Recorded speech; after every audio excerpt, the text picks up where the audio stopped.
And actually the next class, you can get a free book. And so I'll put that registration link in the chat.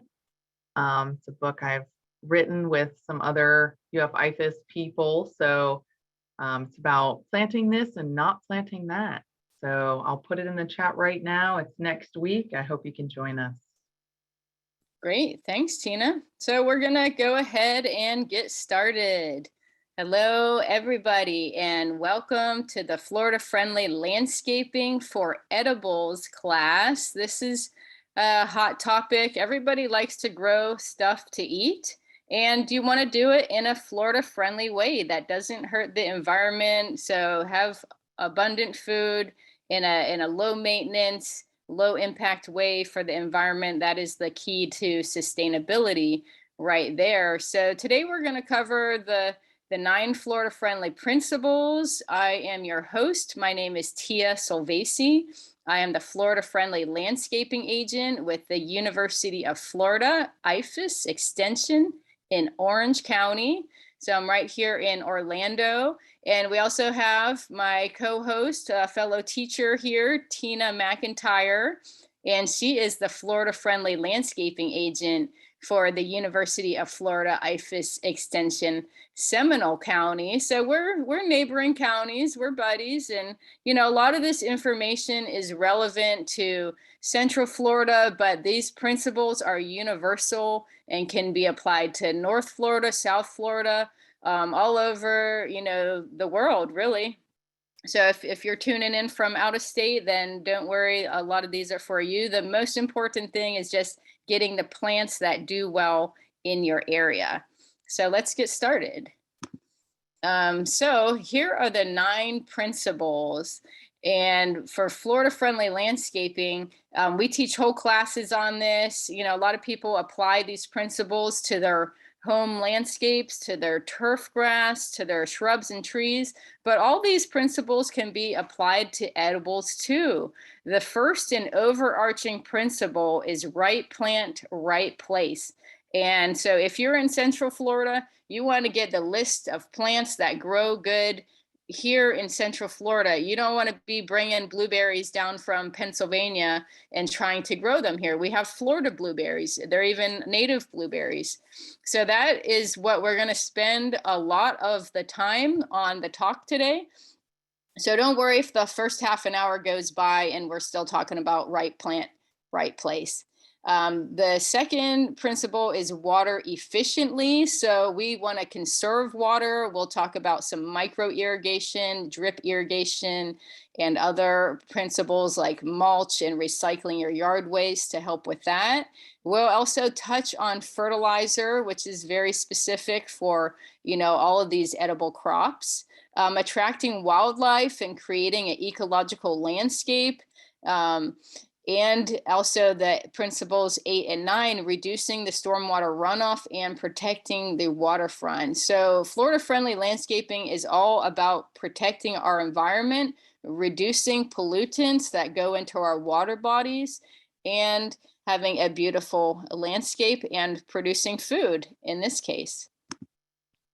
So just a little bit about our organization with the University of Florida. We have a Florida Friendly Edibles team, and it's a statewide team made up of extension agents like myself and Tina, as well as state specialists, you know, researchers and educators up in Gainesville.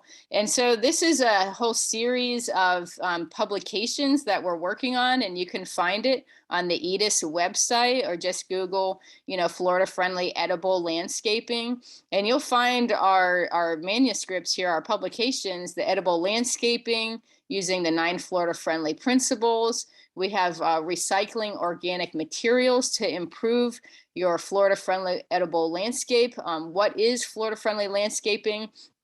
And we have many more publications in progress, you know, such as the benefits of edible landscaping, how to get started, irrigation, IPM, soil health, and pruning, and other type of maintenance documents that will help you care for your edible landscape. So this is the first publication I mentioned, and this was kind of our flagship publication that is going to basically go over what we're talking about today in this webinar. So you can, use your phone to scan the QR code or check it out later. There's also the link to the EDIS publication here. And so in this document, we talk about all the 9 Florida-friendly landscaping principles and how to apply it in your edible landscape. Okay, so edible landscapes can look very different. Like the picture here is someone over in Hillsborough County, I believe, Jim Kowaleski, and he has a lot of broccoli growing in his front yard. Over the summer, he planted his entire front yard with sweet potatoes, and they harvested like 3,000 pounds of sweet potatoes. My friend Pete Canaris took this photo. He does some YouTube videos that are really cool. And so the principles for Florida Friendly regarding edibles, they'll help you to make smart decisions for your landscape, choose the right plants for the right place that are site appropriate, and maintenance, when it comes to pesticides and fertilizers, produce your own food, which will ultimately help us work towards sustainability. So that's the ultimate goal, is to reduce our impact on the earth. And we can do that by growing some of our own food and doing it in an environmentally friendly way. So you may have heard other names for gardening style like this. We're predominantly talking about a perennial agriculture type of style that is Florida friendly. So long-lived crops. Some people call it names like food forests, using trees and shrubs to create an edible landscape. You can also call it permaculture. Permaculture is a design system for creating edible and useful landscape. You can also grow bamboo and other supporting crops, nitrogen fixers and stuff. Foodscaping, which is, another similar term regarding, just growing food in your landscape, edible landscaping. Agroecology, for growing food in a way that's environmentally friendly. We talk about ecological landscaping, sustainable agriculture, regenerative agriculture. And so these are all, slightly different and founded by different people worldwide, but they're all talking about Florida friendly edible landscaping at the core principles. So this infographic kind of wraps up, what we're talking about. And this is available online too. You can Google UF-IFAS infographic and find the edible landscaping one. But, you can have a normal house and still have an edible landscape, or you can have a 100-acre farm and have edible landscaping. But when we're talking about integrating edibles into the landscape, also growing, native plants, flowers, trees, shrubs. You can grow vegetable herbs. And so these are all the 9 principles that we're going to really get into today. So at this time, I am going to turn it over to Tina, and she's going to get us started with principle number 1, which is right plant, right place. So here's a dragon fruit that was grown right here in Central Florida. And this is a cactus vine that just grows up the tree. Some people call it pitaya, dragon fruit. And it's just one of the many examples of abundant fruits and vegetables that you can grow. Yeah, that looks really tasty. And you can't grow the dragon fruit, everywhere. It has to have those specifics. Like you said, it's a cactus, so it wants full sun and all that good stuff. So right plant, right place. It's the foundation of Florida friendly landscaping. And we want to start by choosing plants that are recommended for our hardiness zone. And you might not be familiar with that. We have the United States Department of Agriculture has kind of looked at data for weather and patterns and things like that, climate, and they've kind of broken the state into various categories. And so throughout our state, we have zone 8 through 11. And so if you're in North Florida, Tallahassee, Panhandle, up through Ocala, pretty much where the freeze line probably set in the other night, when it got pretty cold into the 30s. Here in Central Florida, we only got into maybe 39, but up in North Florida, they might have touched freezing. And so we want to grow things that are cold hardy, that can live through the cold, nothing tropical up north. And that's because unless you're going to protect it and baby it, really it's going to be very difficult to do that. And so the other parts of the state, we can grow different things. So down in South Florida, we have zone 11A, where it's very tropical. You can grow bananas, mangoes all throughout the year. And so just looking at these zones, thinking about these before you select the plant. And if it's a good nursery and a good plant, it should say maybe the zone on the tag. I've seen that sometimes too. Analyze your site conditions. This could not be more important. So we all start off with different history of the site. And so it could be an impacted site, compacted by urbanization and development, where the tractors have been rolling. If it's a new home, or if it's an old home, maybe it was built before when citrus was big, and there's residual phosphorus loads in the soils. And so want to start by really analyzing our soil, getting a soil test, getting out there, looking at the soil, feeling the soil. One little trick I like to is take a spoonful or two of that soil, put it into a clear jar, fill it up with water, and give it a shake. That's going to show you if it's very kind of cloudy, you might have a lot of silt or maybe some clay. If it's really granular and the sand's going to be at the bottom, most of us are going to tend to see a lot of sand at the bottom, but it can just be a quick understanding of what kind of soil type you have. Looking at the soil moisture, so if you hold it and squeeze it, does it stick together, or does the water tend to run out very quickly? How much light do you have? So watching your property and watching the area of planting throughout the seasons, is there a big shade tree casting? Shade over the property, competitions from existing landscape material. You might have different types of existing plants that you have to work with, or maybe even hardscaping like pools or walkways. The views from the outside and the inside of the house. So you might want to screen and block out. I know I'm using my mango tree to block those heavy lights from my neighbor's house that come in at night. And it's done a wonderful job doing that. So thinking about plants as screening. And then again, those hardscape areas, we want to make sure that we're not planting a tree that's going to get 30 feet tall right next to our driveway, which will be creating a maintenance issue down the road. So not too close to the house, not too close to the fence line, all these things. And call 811, know before you dig, so that you can get an understanding of what's going on below the surface in those utility lines as well. I see a quick question I can address in the Q&A. How many hours are considered for full sun? That's going to be 6 hours of full direct sunlight per day. So even this time of year in the winter, we're still getting direct 6 hours. Part sun is considered 3 hours, and then less than 3 hours is going to be shade, or deep shade would be maybe just 1 or 2. So you want to kind of think about dappled shade and think about deciduous trees. Now's a great time to figure out which trees in your landscape are deciduous, and providing, more sunlight to the area that the leaves are gone.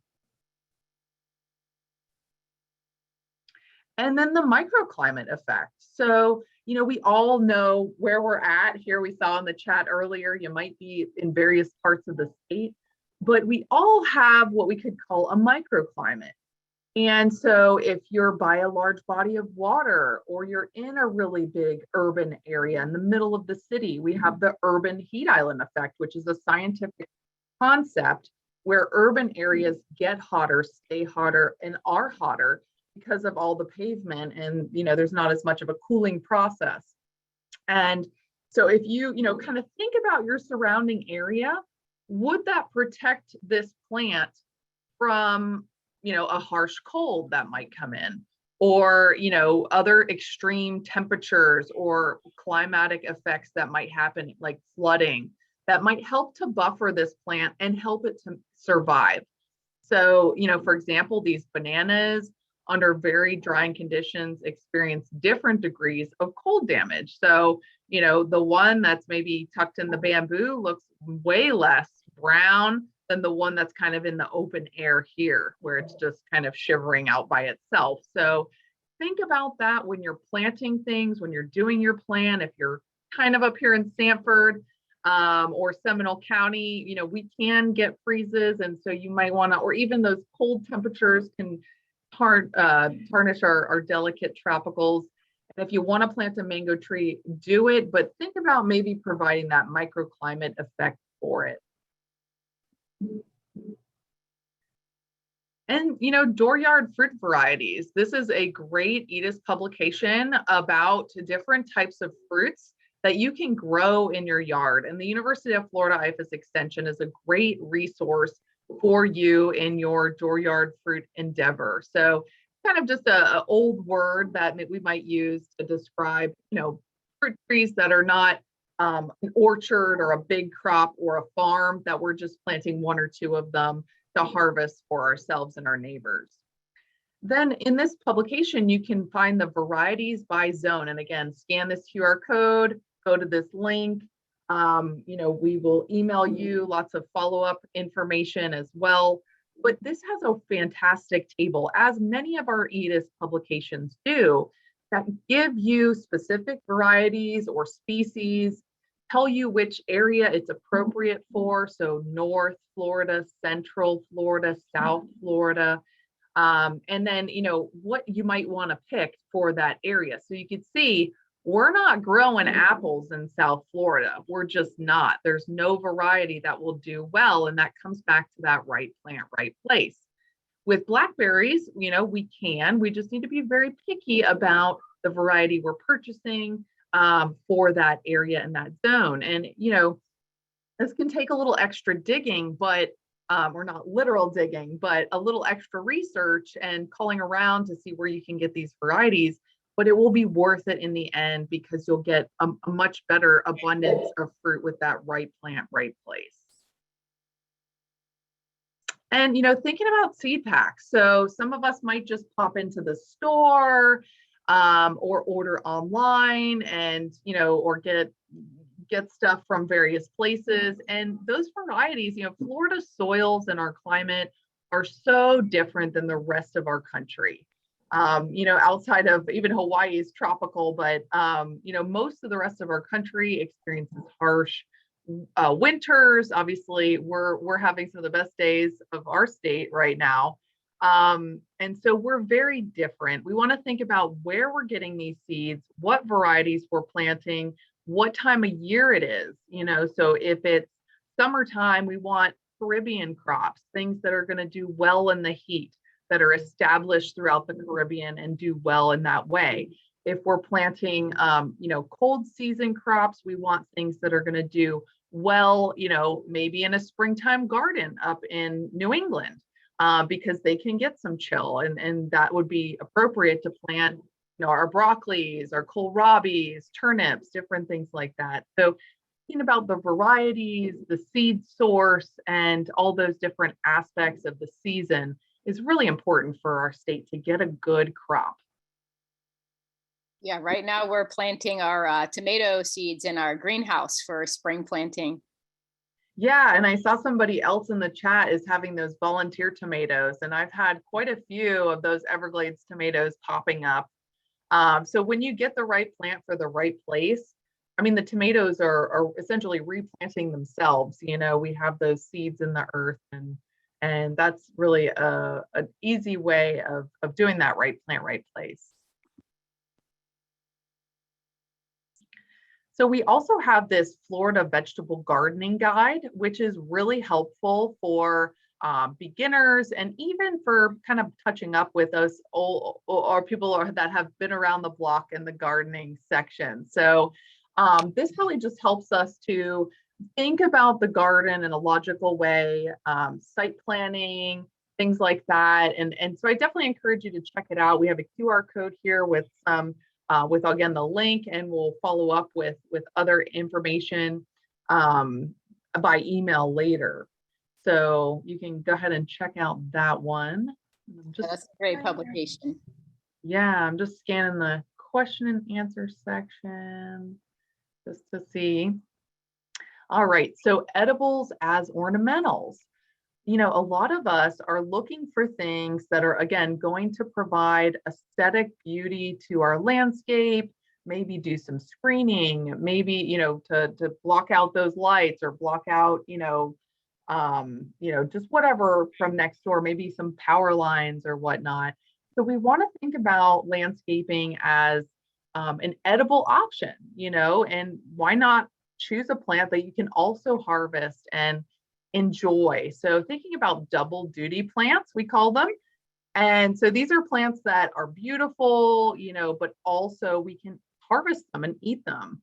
So they're aesthetically pleasing, like this chaya plant, which has beautiful white flowers that are enjoyed by butterflies. It's really quite a good butterfly bush as well. It has dense green foliage most of the year, as long as it is a little freeze sensitive. So just keeping that in mind, you might want to have one of those microclimates if you're growing the chaya. And it's also edible. This is one that we need to boil to remove any of those toxins, but it's considered like a South American spinach. So, could be evergreen, could be attracting to pollinators. We want to think about our plants as not only offering us edible stuff, but what else are they doing for us? Are they providing some shade in the summertime that we can maybe have a picnic under? Or, as part of a landscape and a landscaping bed, that they're maybe providing those leaves as a mulch. What else are they providing? Maybe they're providing for pollinators or birds, and incorporating these edible plants into the landscape.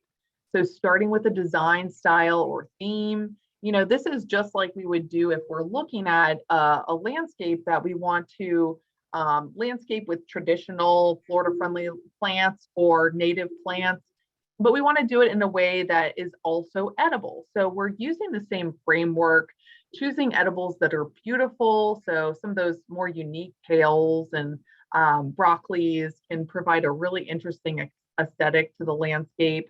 And the goal is to maintain a healthy looking garden year round. And here in Florida, we really can do that. If you're willing to brave that summer heat, which I know I enjoy, waking up super early during the summer, beating the heat, getting out there, starting the day early, those long summer days, we can still garden as long as we're selecting a lot of those good Caribbean crops, perennial vegetables, and those types of things. We also have Landscape Design with Edibles by Dr. Gail Hansen. Now, this is a great publication because she's actually a landscape designer. So she teaches landscape design to students at the University of Florida. And she's also, worked to make this publication to talk about edible plants. So these are visually appealing plants. So it's something that a landscape architect also likes. And so if you live in an HOA or maybe have some neighbors that like it a little bit more aesthetically pleasing, there's still something for you. So thinking about North and Central Florida, we have lots of options, kale and lettuce, peppers, sweet bay. We even have a lot of bays that are native plants. And so picking some of those for some of our herbs, this basil and sage. And then looking at, Central and South Florida, and you can see Central Florida can kind of go either way. He is in Central Florida in Orange County. I'm in Seminole County. And so, just thinking about where exactly you are you close to the coast? Are you close to a water body? And that type of a thing. And looking at, we have lots of different options like rose apple and banana, avocado. When you get down South Florida, you can grow all kinds of interesting and rare tropical fruits. So that's what Tia was saying, is those rare fruit meetup groups. You can get cuttings of things or starts of different plants. So check that out, scan it, or, link to it. Another one I'm seeing on this is the Malabar spinach. We've grown that before, and that is a fantastic plant that goes really well, and its traditional use in in Asia, probably put into a soup, and it has a bit of an okra feel to it, but once it's in that soup, it's quite good, and the kind of sliminess goes away. But it's very good, rich in nutrients, just like any other spinach. Yeah, it does go better like in a soup or a stir fry with other vegetables, definitely. Mm-hmm. Yeah, not something you want to eat as a salad green, at least me personally. Yeah. Lemongrass, this is one of our heavy hitters, we'll say. You can literally take a small cutting of the base of this plant, put it in the ground, and chances are you are going to have a beautiful, voluptuous, bunching grass. Now, this grass is great because it doesn't run. So it's not going to take over your yard. It's just going to form a nice bunch.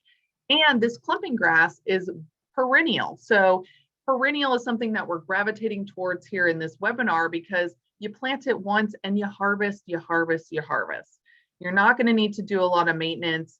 You do want to plant this in full sun or at least partial sun it can take. And it just has a wonderful fragrance to it. It smells very lemony, of course. You can use, what I like to do is kind of cut off those leaves, wrap them up, and you can make little kind of tea bundle, put that in for some tea, or even bundle it and put it in a soup. This is not something you're going to want to eat like a fresh eating basil. It's very fibrous. So you will need to kind of steep out or leach out those, the flavors in there. It's extremely drought tolerant. So when we get to our next couple months of little rain and high winds and summertime or springtime, kind of dry conditions, it's going to be doing backflips. It's going to be smelling better and just really doing great. So consider adding lemongrass. It propagates by division. Like I said, you can just grab a small little cutting, or maybe even buy some at the store. You can sometimes buy the lower fleshy parts of the grass and then even plant that. Yeah, great plant. Definitely survives with very little care. Absolutely. Yeah, so loquat, medium-sized evergreen tree. So again, if you're looking for that aesthetic beauty, for, you want some deep green foliage, but you don't want to do something like a pine or a conifer, you want something edible, this can be a great option. And this is a plant that we have been planting in Central Florida for quite some time. It starts off with these little white, kind of yellowish, maybe pale yellow flowers, and then you're going to get some fruit off of it. And I've actually grown these for years. Now, it is a little tedious to get the flesh off. So you want to try to get a variety that's more the size of maybe an apricot, or, if you get a small one, just try to get something that at least has more flesh to it, because if you get the real like horticultural varieties, there won't be a lot of flesh there. It's just really skin and seed. So you can try to opt for a variety that's going to be a little bit more fleshy. Once you get that fruit, you can kind of peel away to get the flesh. And it's just like any other maybe berry or fruit. You can eat it almost like an apricot or peach. You would maybe make like a jam or a jelly, put it on your pancakes, simmer it down with a little cinnamon. It's quite good. So definitely checking out the loquat as an option for your landscape. Yeah, very Florida friendly tree. And starfruit, one of my favorites. This is one that is just such a giver. It really is. When you think of back to the books that you read as a kid, The Giving Tree, this is it. Starfruit produces a bounty of fruit, and it does it throughout the year, at least in South and Central Florida. It is tropical, so I'm not sure for North Florida, or maybe it would just go dormant. I'm not quite sure if Tia, if it's recommended for North Florida or whatnot. Greenhouse. Yeah, maybe in some little protected area or something like that. And you can get trees that are a little bit smaller. I know my father-in-law has one that's quite smaller.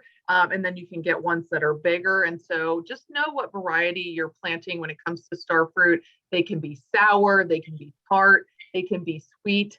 So depending on what your goal is, if you want it for soups and sauces, that tart variety can be good. But if you want to eat it fresh, we definitely recommend a sweet variety. Yeah, that one's such a beautiful tree too. Just the form. It's like a small little like elm tree looking thing. It really does. It really does. And the flowers are beautiful too. I have a couple pictures of starfruit flowers close up, and they're just so beautiful, dainty, little pink and purple flowers, very pretty. And then, one of the concepts of landscape design, landscape architecture is providing, things of interest, things of beauty, or things that are kind of a little unique and stand out. So containers can be a great way to add that. Here's kind of a diversity of container colors. You could do all the colors of the same if you made them all red or blue, to kind of stand out from the bricks. Or play around with that you can add focal points in your edible landscape to kind of give it that design factor as well. So lots of options here. Obviously, we have the lettuce, the Swiss chard, the tomatoes. Looks like maybe some carrots or parsley in the back there. So lots of options when it comes to creating some beauty or focal points. And then, we like to say, just keep it simple, keep it Florida friendly, keep it low maintenance. We want to spend more time in that hammock than we do pulling weeds or doing other activities, even though I do like a good weed pulling every now and Yeah. again. So what is low maintenance? What are we talking about? Well, of course, we're talking about right plant, right place. So starting with the right variety, the right plant, the right species, cultivar, for your soils, for your location, your sun, your water, all that. And then thinking about the low water needs or drought tolerant species. And so rosemary is a great example. We can probably even most of the year remove that micro irrigation from this rosemary. Or if you have a really sandy or dry part of your yard, rosemary and aloe are a great choice. And you want to kind of try to group those dry plants together, group the wet plants like the bananas together. And think about things that are slow growing. So, for example, we might have bananas are another great example of something that is a quick grower. If it has its nutrients and its wet feet, it's probably going to spring right up. But thinking about things that might grow a little slower for you to be able to maintain. I know when I do my landscape design class, and when I've done it in the past, sometimes it can be very overwhelming. And I hear you on that. We have a lot of area. We have, it feels like overwhelming. So maybe choosing little pieces at a time, or saying, okay, I'm going to plant this slow grower over here. So it's going to take a while to kind of get established. And then I'm going to do my high maintenance containers, and things like that. Just a concept to consider to make it less overwhelming. Things that are compact in form. So if we're picking something that is going to get a maturity of 30 feet, that's going to be really difficult to kind of manage. And if it's, you have lots of acreage and you have that, then maybe that's okay. But if you want to keep it short and keep it harvestable, maybe picking a dwarf variety, like I know the dwarf mulberry is really the best way to go when it comes to that, because that big, large mulberry is really too much. Thinking about perennials, so they're going to come back every single year, or even long-lived annuals. So I love the red Russian kale. Red Russian kale is something that can make it through those hot summers and really just live. And a lot of the brassicas can do that. So our collards, and even though they're annuals, if they can make it through the summer, they're going to keep going in the winter time. And then no major pest or disease problem plants. So if you see something that it's like, well, you got to spray this and you got to do that and you got to do this, and it tends to get this insect or this disease, you probably don't want to plant that. You probably want to go towards a different plant that's going to be, again, low maintenance, easy to do. So just to kind of drive that home, I was mentioning the collards and kale. So you can see here right at the bottom, this is our curly kale. Red Russian kale has that red vein throughout it. Green beans, those, once you get them started, they're just going to keep producing. Hot peppers, these are super low maintenance. Once you get that little tree established and you, well, it's not a tree, but it's can get pretty woody at the center. And it's just going to keep producing your habaneros and your chili peppers and things like that. Cherry tomatoes. So we talked briefly about the Everglades tomato or other types of cherry tomatoes that, because they're not putting so much energy to make those beefsteak big ones, you might only get 1 or 2 beefsteaks, but you can get lots of cherries throughout the season. And Swiss chard as well. As long as it's a little cool outside, you'll be harvesting that. Low maintenance herbs. Well, we have at the bottom left, our beautiful Florida cranberry, or sorrel, as the Caribbeans know it, or, Florida hibiscus, it might be called, red hibiscus. So lots of names on that one, but that's a delicious one that you can just eat fresh or make a tea. Holy basil, and different types of African blue basil, Thai basils, oregano, gingers. Here we have the tarragon and the ginger roots or turmeric roots. Those are going to go dormant and kind of die back this time of year, but then they'll come back. And these are not our horticultural gingers that we recommend for shade. But if you wanted to do a ginger, you could certainly do an edible ginger and just kind of get that cutting, let it sprout, and the turmeric, same thing, and then move it into the landscape. Yeah, so many great plants to choose from, Florida friendly, low maintenance plants. That's right. Yeah. So we also have some tree options here. I mentioned the mulberry. It's very near and dear to my heart. It's just such a wonderful plant. You can just take a small little cutting of that dwarf mulberry, pop it in the ground, and you're going to be getting fruit very quickly. We mentioned bananas, papayas. I mean, that papaya tree is just loaded with fruit. And if you don't like the flavor of the ripe fruit, of the orange flesh, here's an idea. Grow one, harvest it green, peel it. Okay. And if you have a latex allergy or things, just wear gloves because it does get kind of sappy. Peel it, and then you can get rid of the seeds in the inside. They'll be white at that time. Chop it up and put it into some kind of soup or stir fry, or you could even grate it into a raw papaya salad. So the green papaya fruit is also edible, and it tastes way different. It tastes more like a chayote or a zucchini squash, or almost like a potato, just not as texturous.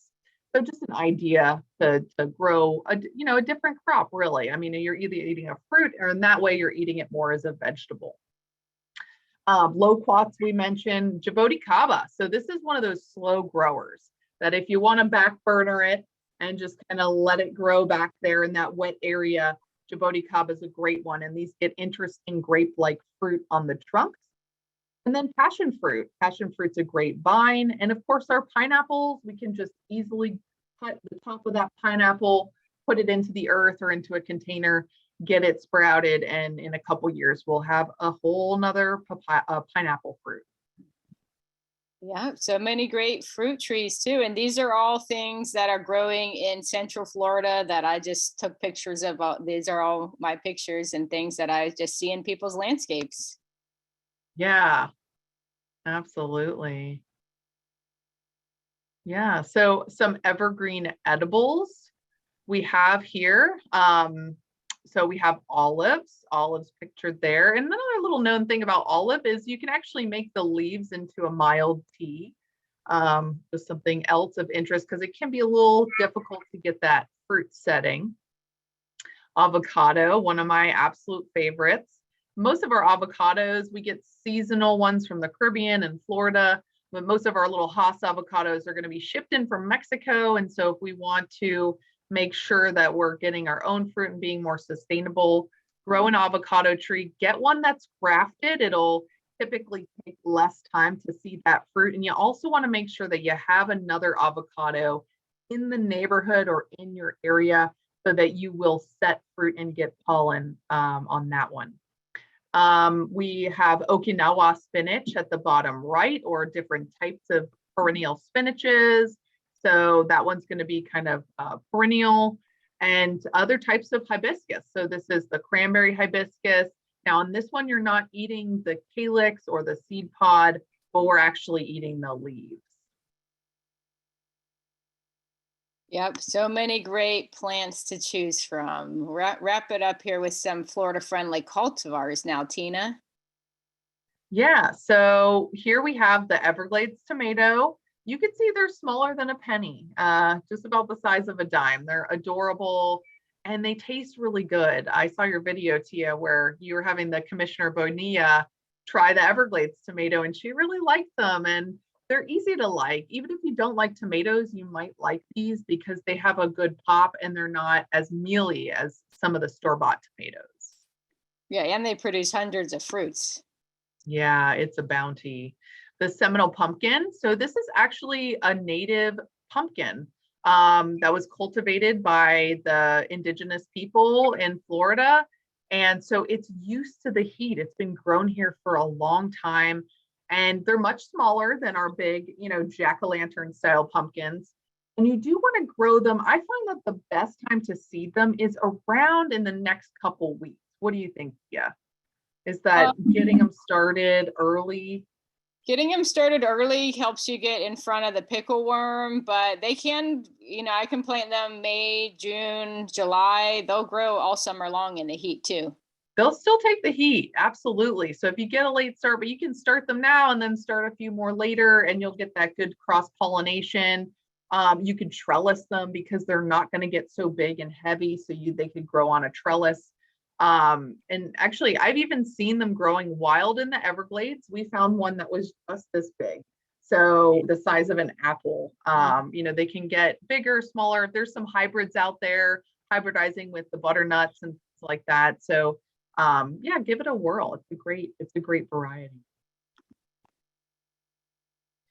And then, yeah, avoiding those high maintenance. I've had this same sad picture in my own yard where I just want those zucchinis or the yellow squash. But unfortunately, it was too humid, too wet, too much powdery mildew, too many caterpillars, and I just couldn't get ahead of it. And so, these are more high maintenance than, let's say, the chayote or the pumpkin, the Seminole pumpkin. So yeah, and you can still grow those. You just have to expect to, spray them a little bit. absolutely. Yeah, well, that was all principle number one. So, that's a lot of information there. I'm going to wrap it up now, running through the other 8 principles, starting with water efficiently. And don't worry, these sections aren't nearly as long as the first one. It's the most important, right? Right plant, right place. And I'm going to pop over to the question and answer and see if I can get some of their questions answered. Sure, and you guys feel free to ask questions in the Q&A section, and Tina will answer those. So water efficiently is the FFL principle number 2. And you can see this is a little pepper plant, and we have a little micro bubbler in here. So that's just putting the water right where we need it on the plant in a low volume and conserving way. So I'll go over some tips to water your edible plants efficiently. So we want to save water. So the first part is just observing your plants. Like, we want to keep your eyes on the plants. You are the best, rain gauge out there. Look at them. If they look nice and happy like this, then they're fine. If they're wilted and they look thirsty, then they'll need a little water. And sometimes plants will wilt like during the middle of the day. So the best time to check them is early in the morning or late in the evening, because they'll be nice and hydrated then if there's sufficient soil moisture. So for the low volume irrigation, the efficient irrigation, we have 3 main choices: drip irrigation.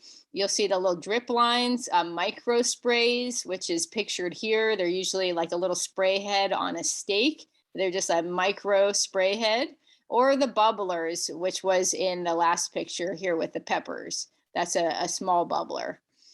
And so you want to adjust the irrigation during the life cycle of a plant. Think when the plant is sprouting, you may need to water every day to keep those seeds moist. But once you have mature green beans, for example, they only need to be watered like twice a week, depending on your weather. And you can supplement with hand watering too. You don't have to completely rely on irrigation. If you see something that's a little wilty, then you can go ahead and water that. We want to be careful not to overwater our plants because that can cause a lot of fungal diseases. So here's an example of drip irrigation. The drip works good for row crops. So here we have the green beans that are just sprouting in the picture on the left. And we can use this little drip tape at irrigation. On the right-hand side, we have squash here. And so that runs nicely along. We have a long line of squash and they're gonna grow up that trellis right next to it. So it works good for row crops. You can also kind of circle it around a tree. Here's some drip line around a citrus tree. And so a couple drip lines around the drip line of the plant. That's where it needs the water. Another good way to water trees is this tree bubbler. So this puts out, a decent volume of water to water the tree. And it's adjustable too. So you can open it up a little bit more for more water or close it for less water. Some people put a T in it. So there's one bubbler on each side of the tree. So next we're going to talk about fertilizing, and fruits and vegetables in particular have special fertilizer needs. Herbs in general have very low fertilizer needs. So pretty much all herbs are very Florida friendly and low maintenance. So for the edibles, if you're growing vegetables, look for a vegetable fertilizer. And these will often be an analysis like shown on the top right of the bag, something like a 463 or a 444. And they'll have nitrogen, which is the first number, potassium, which is the second number, and phosphorus, which is the second number, and potassium, which is the third number. And remember, for lawns and general ornamentals, we want to keep the phosphorus, the middle number, low because that's naturally existing in our soil. But when we're growing vegetables and fruit trees, sometimes they have special needs. And for like root establishment, the phosphorus, the middle number, is important. So it's okay to use this type of fertilizer on vegetables and specialty crops, but not on your home lawn and your regular landscape plants. The bag on the left is, a Sunnyland fertilizer specifically for citrus, avocado, and mango. And this will have a special analysis too. You can see on the bottom left corner, it's a 646. So 6% nitrogen, 4% phosphorus, and 6% potassium. So, this is good for a lot of subtropical fruits, and it helps the plant fruit and, flower. So a lot of times you want to apply it a couple times a year, like small doses frequently. And we have EDIS publications, we say follow the UF IFAS recommendations. So whatever plant you're growing, like avocado, you want to Google like UF IFAS avocado for the home garden. And there's a whole publication on growing avocados at home. There's a whole paper on growing mango in the home garden. There's a paper on growing citrus in the home garden, growing bananas in the home garden. And they all have, slightly special needs. But if you look for a fruit tree fertilizer, that's generally good for most of the trees. And again, you want to fertilize these like how you water around to the drip line of the plants. You don't want to put it all right next to the tree trunk. That's where the feeder roots are, is around the drip line or the edges of the plant. And fertilize responsibly. So Out of the NPK, the nitrogen, the first number, and the phosphorus, the second number, they both contribute to our harming our water bodies, pollutants, nutrient pollutants that increase the algae blooms and can, lead to other problems like fish kills. So check with your local fertilizer ordinance. There is a Florida-friendly landscaping app for fertilizer, and you can see what the fertilizer ordinance in your municipality is. This is the one here from Orange County, and it might even be the old one because now we upped the slow release fertilizer to 65%, for the normal lawn and landscape. But we also have the blackout zone in the summer, June 1st to September 30th. So you have to be careful with any kind of fertilizer, even though edibles are often exempt from these rules. Well, we still can pollute the water bodies from fertilizing edibles. So, be careful. Don't fertilize before a heavy rain. Clean up and dispose it properly. All the basic common sense information will still apply when fertilizing edibles.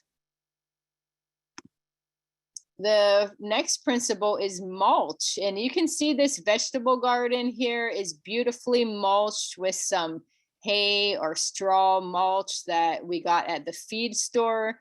And that helps to protect the soil and keep the vegetables clean. So many benefits of mulch. You can mulch little seedlings with little oak leaves. You can use your leaves to mulch your vegetable garden, like pictured in the bottom right here.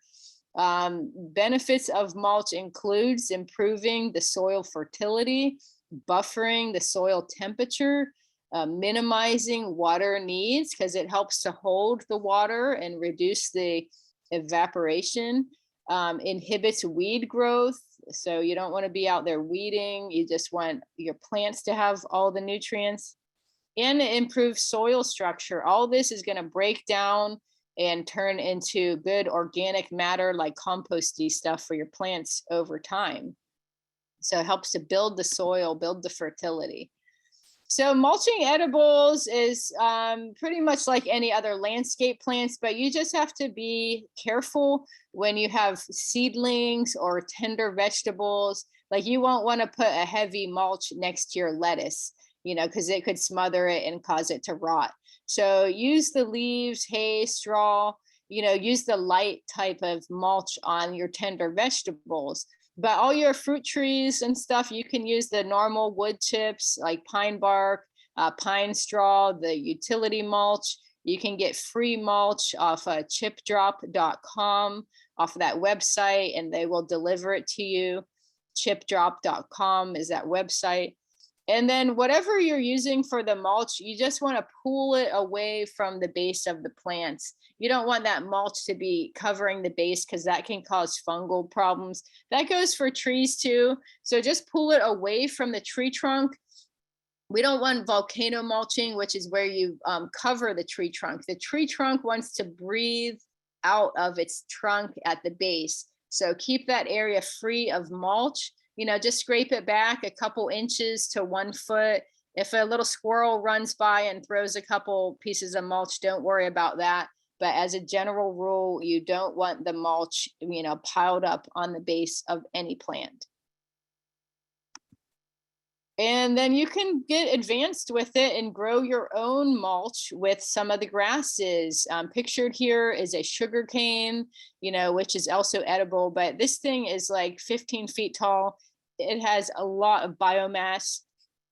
So you can kind of chop and drop this grass and make mulch out of it. The lemongrass, you can eat it. You can make tea out of it. You can chop and drop that and make a mulch. Some of our native grasses like the cordgrass, the muhly grass, those are great for making your own mulches. Fountain grass, some of the ornamental types, even vetiver grass, which is known for holding the slopes for erosion. So, some of these grasses are edible, but grasses in general are good companion plants for your edibles to be producing some of your own mulch and stabilizing the soil. So the next principle is attracting wildlife, and that's part of having an ecological landscape. And a lot of our food crops need pollination. Tina talked about the avocado. So you might need a couple avocado trees, or maybe your neighbor needs to have one.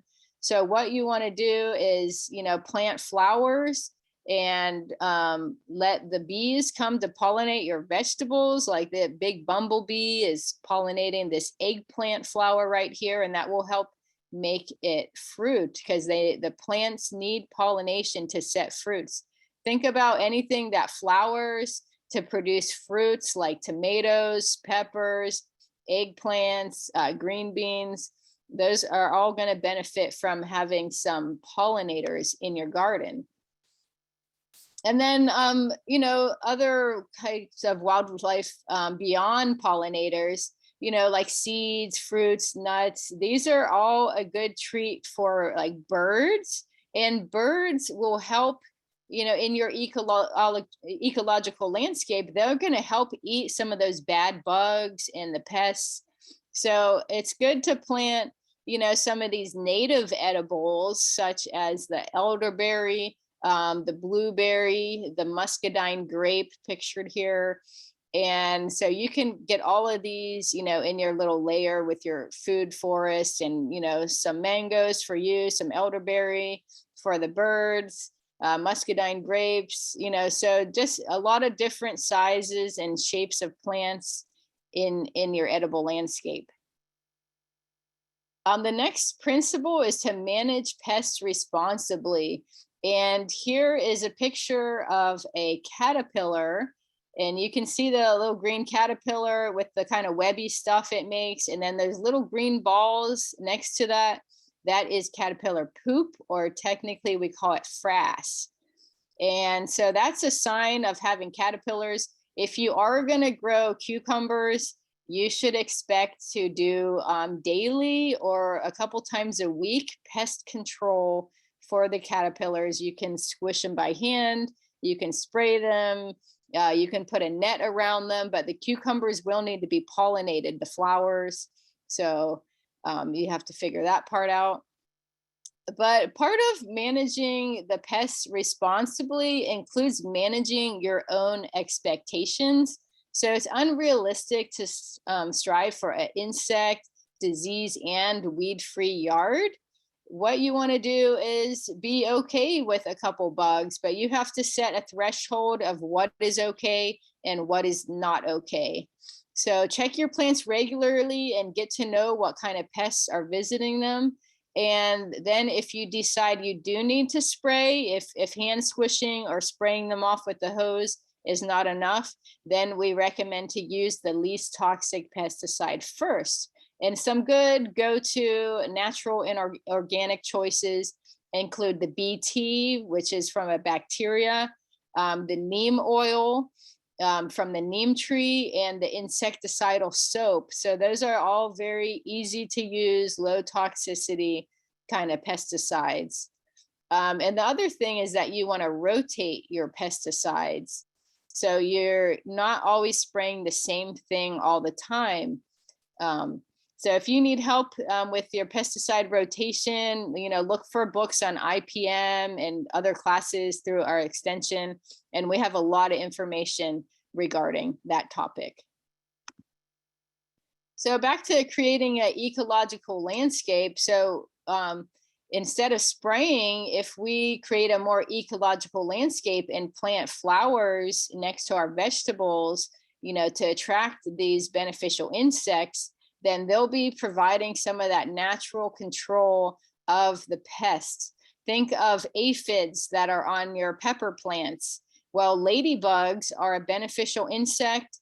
Your flowers will attract them, and then they'll find the aphids on the pepper plants, and they'll stick around your yard longer, with a wider variety of food sources. Some easy to grow flowers that you might want to incorporate in or around your edible landscape include the tick seed, which there's native kind, blanket flower, now classified as non-native, the red salvia here on the right, and this is a great choice for shade gardens, shady gardens, or if you have a forest in your backyard. The zinnia on the bottom, that's native to Mexico, and it likes the hot. It will get a little frozen in the cold. Calendula, this one is blooming right now. It loves our cool weather. And the phlox, you'll see this all along the roadsides. It grows easily from seed. It's a great addition to the garden. So moving on to principle number 7, recycle the yard waste. So composting and mulching is a vital part of your garden. Healthy soil equals healthy plants and healthy food for your body. And, you know, Florida has very poor soil, so we need a lot of organic matter. We need a lot of recycling, and it doesn't last for long either. You're going to have to reapply, you know, a couple times a year, or maybe every time you redo your vegetable garden. So the most of the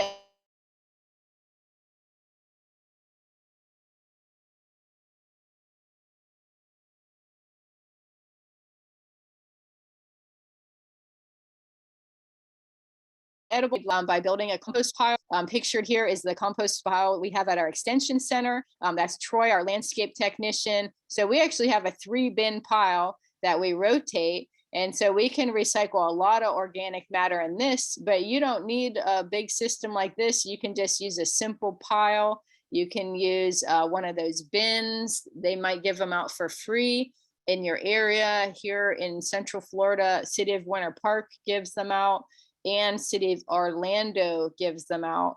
So you have some options there. And if not, you can make your own out of just a simple wire ring, or you can buy a pretty cheap one for like 30 bucks online. You can also use the chop and drop technique. And this is kind of like composting in place technique. It's good for bananas or other plants that don't mind a lot of organic matter and a lot of mulch. They don't mind if you just pile it up there. You do want to do it only with disease-free plants. So if your banana has a big disease, then you want to throw that vegetation away or hot compost it to kill off the disease. But this works great in bananas. Also, we talked about grasses for chop and drop, and legumes like the pigeon pea. That's another good one. That's a nitrogen fixer too. Another method of composting is the worm composting. So at my house, I keep all my vegetable food scraps in the freezer so it doesn't stink. And then I have a worm bin, and I thaw it out and take it down to the worms once a week. I shred up, you know, my paper, recycled paper or newspaper, and compost that on top of there. And this will help you work towards zero waste, because the worms really eat up that paper. They need a lot of paper bedding. And that's something we normally would throw in the recycle or the trash can. And it's also good if you have a small space like an apartment, or you don't want to have a regular compost bin because you're afraid of rats or dogs or raccoons. So most of the worm composting bins are elevated off the ground. They're in a plastic container. They're very small, neat and tidy, and they make some top quality compost for you. So I have a whole webinar on worm composting. You can find the recording or email us for that online on our Orange County Extension YouTube. So wrapping it up here, reducing your stormwater runoff. So that's all the runoff, the rainfall that comes off of your house in your property. And what we want to do to reduce that is we can make a little rain garden or a little pit to help collect some of that water. And then that's great for some water loving plants like your bananas or your gingers, or even your mulberry and the jaboticaba. They can take a lot of water. So just be mindful of this extra water and how you can slow it down and sink it into your landscape, because water is a valuable resource. We also like to collect rainwater, but a lot of people ask, is it safe for edibles? And the short answer is No, you have to be careful with it. So just don't go liberally applying your rainwater to your lettuce and then eat it raw without washing. But you can, use it and like water at the base of your plants or not let it touch the edible portion. Like if you water the base of the banana and then the banana grows up. So you have to be mindful of some chemicals that might come from your roof or your gutters. In that case, you don't want to put it on your plants at all. And the other concern with the rainwater is the bacteria from animal droppings, like bird droppings on your roof that end up in your rain barrel. So this is a sensitive topic. And if you have more questions, you can ask me and Tina about this rainwater and use it for edibles, but you do need to use caution because of the chemicals and the bacteria. So wrapping it up here with protecting the waterfront. So our water bodies are very sensitive and we don't want to be fertilizing or tilling. Like you don't want your vegetable garden right next to your lakefront because all that organic matter and the water will make the nutrients go down into the water body. So it's best to choose natives or low maintenance plants, for your lakefront. They can be not edible, like the purple pickerweed in the top. They can be edible, like this elderberry. Those are both native. If you want to do something non-native, like a banana, they love water, but just don't add any extra fertilizer down by the lakefront for those types of plants. So just a couple more slides to wrap it up here. If you want to grow your own edibles, some of the easy ones to grow from seed are the beans and the peas, the passion fruit, the Seminole pumpkin, the Everglades tomato, the hibiscuses, any type of hibiscus, papaya. You can just save the seeds directly out of this papaya. Don't save the seeds from your mangoes or your avocados because it's best to just buy a named variety, a grafted plant of those. And you don't want to wait for 7 years to get a mystery, avocado or mango that doesn't taste that good. And here's some black-eyed peas. These are real easy to save. So you can see the baby green peas on the left-hand side. And then as they're maturing, they start to turn yellow. So kind of like the yellow stage or the brown stage is the good time to save them. And they're just a dry seed. You can just save them in a paper bag or a plastic bag and then replant or just replant them directly in your garden. Yeah, I like the cow peas too, because they kind of climb a little bit. Yeah, this is a great one. They do well in the summer and I think they're real tasty. I like to harvest them at the yellow stage. Here's some passion fruit that, you just eat the pulpy stuff off of them and plant them in the little flat or in a little 4-inch pot. And here they are coming up. This is in the middle of summer. And a lot of these tropical fruit seeds, they don't save for very long. So plant them fresh. Don't save them for too long because they might go bad.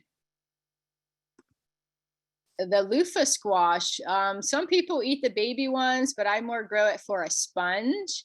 And these have these nice little black seeds, beautiful flowers. It's a climbing vine for your landscape. And so you can use this to wash out your buckets or wash your dishes or take a sponge bath. And the last way to propagate is, by propagation from cutting or division. So some of the plants that are easy to do this way, banana, lemongrass, turmeric, cassava, mulberry, the dragon fruit pictured here, peppermint. A lot of these edibles grow real easy and you can get with, your friends or the club and trade plants. So we're going to be having a herb plant propagation class next month at our extension center in Orange County. Here's the banana. And so this one you can do by dividing the root, like cut the little pulp off. You can trim them back all the way, dig them up. You see the new little baby shoot coming out there. So they're very easy to move around once you get them dug up. and very easy to share with friends and divide them. Once you have bananas, you can give them away a lot. And then our turmeric here, just one little piece of this and you can make a whole new plant. So those do really good.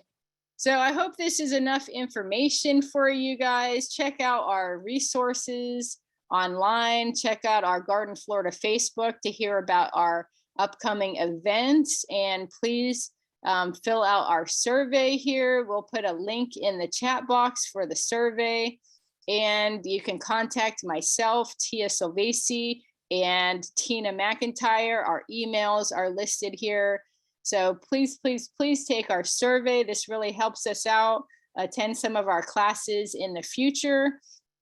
And at this time, we will take any questions. So if you have a question, go ahead and put it in the chat box. I mean, in the Q&A box. If you have any comments about the class or have any other resources to share, please put that in the chat box.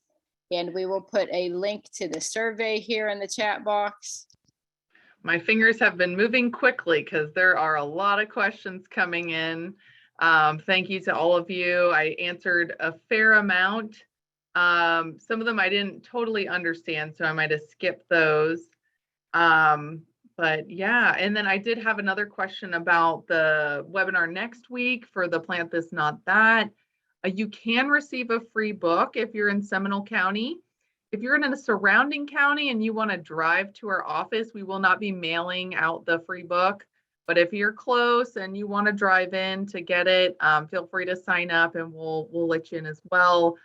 Don't drive too far, you know, just go ahead and purchase it on the UF bookstore where it is available for $15. So yeah, and with that, I'm just taking a quick look.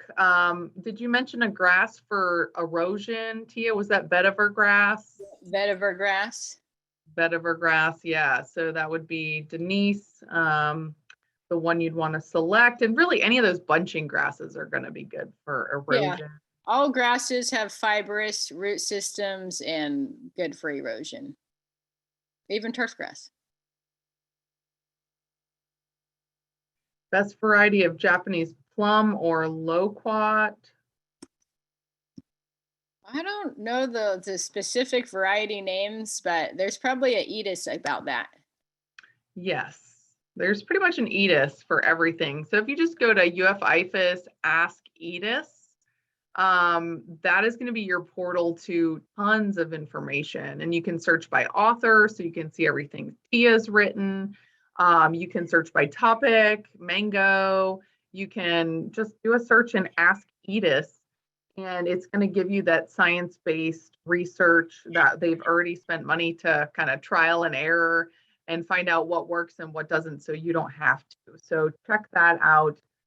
It's a fantastic resource for all kinds of things, not just horticulture, but we do family and consumer sciences, so nutrition, agriculture, youth education, lots of things there in EDIS. So check that out. And the full title of the book is Plant This, Not That, a guide to avoiding invasive plant species in Florida.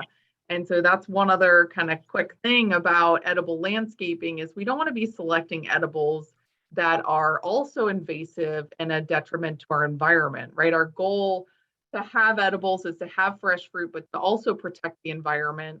And so if we're planting things like, you know, the Suriname cherry or other things, you know, that is going to be invasive in our environment. And so this little handy dandy guide, of course, my background's not allowing me to show, does have a couple of those to avoid.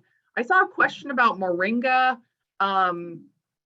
Moringa is in the UF IFAS assessment as possibly invasive in some parts of the state, but as long as you're managing it, it's a little bit more of a high maintenance plant. But if you want the greens and you like the greens, then, you know, and you're managing it, then it's going to be a good plant for you because it does have a lot of nutrition in it. But it's just one of those things, if you plant it and forget it, it's going to get really big and you're not going to be able to reach those pods and the greens. And that's the thing that you want to eat. So, yeah, I think it's on the kind of potentially invasive plant list for the UF IFAS plant assessment. Yeah, so, if you're not managing it, those seeds are going to be blowing into our natural areas and causing a problem for our economy and our society and our environment, and our critters. So, really it's a commitment. It's a commitment plan. Let's say that. Yeah, so I'm seeing a few questions in the Q&A, but maybe we can just wrap it up, Tia, and email them some links where they can learn more. Yeah, that sounds good. And you can have our emails here. That's on the last slide. If we didn't get to your question, feel free to email me, tsilvasi@ufl.edu, and we will be sending about some resources along with the link for the class. So thank you all for joining, and have a great day. Please do our survey, and we'll talk to you soon. Yep, definitely do the survey. We appreciate y'all joining us today to learn more. And thank you so much for having me, Tia. See you next time. Bye-bye.